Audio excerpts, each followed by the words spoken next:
Good day to you. How have you been? And I hope you're doing great. I wish you all a happy new week, and I pray that everything you lay your hands upon shall prosper this week.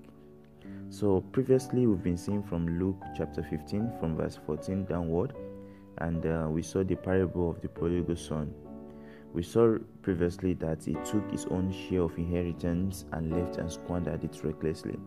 So, verse 14 of Luke 15 says, "And when he had spent everything, a severe famine arose in that country, and he began to be in need."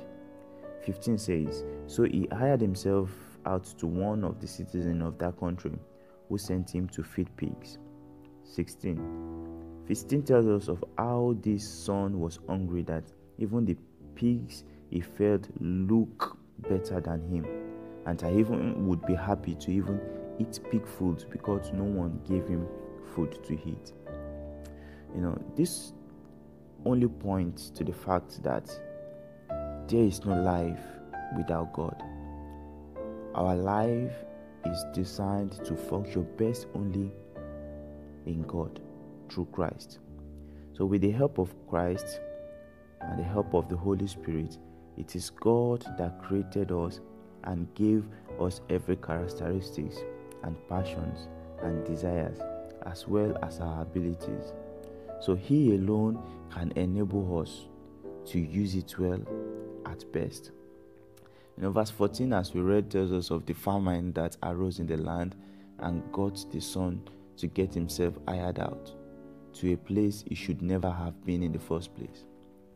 Jesus said in John 15, verse 5, that I am the vine, and we are the branches, and those who remain in him, and those that remained in him and he in them, that those are the ones that will bear fruit. But for apart from me, Jesus said, you can do nothing. Thinking of a leaf that falls from a tree, first it gets blown away anywhere into the mud, and it gets stains, it gets trampled on by men, and mostly it's have no source again of nutrients because it is not connected to the vine.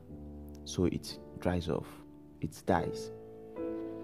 This is the picture of a man's life without Jesus, and it's seen in this son's life. He got disconnected from the Father and got blown away. He spent all his money, and now he is working where he should never have been working. He's struggling to live. And just as we see the picture of a struggling leaf to get water without being connected to a tree, but the result is sin. It got bad, that he works but is not getting paid. He even longed for food, and that's how low and demeaning it must have been for this son. He was so stranded that he felt like eating pig food. Now, once again, Jesus is telling you today that if you are planning to do anything without him, it is vain. And if you are disconnected from God, it only heads in despair. That's the end result. So the best place to enjoy life to the fullest is the place of connection with God. In the presence of God, there is fullness of joy. That is, even in challenging times, joy at fullest is what you face. So in essence, it is only in God we can find true fulfillment.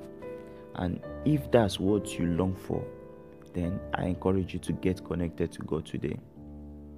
And I pray for as many that have wandered away and you are looking for peace somewhere else. I pray that you will come back to God today and find that peace and enjoyment in God. So God bless you, and watch out for the rest.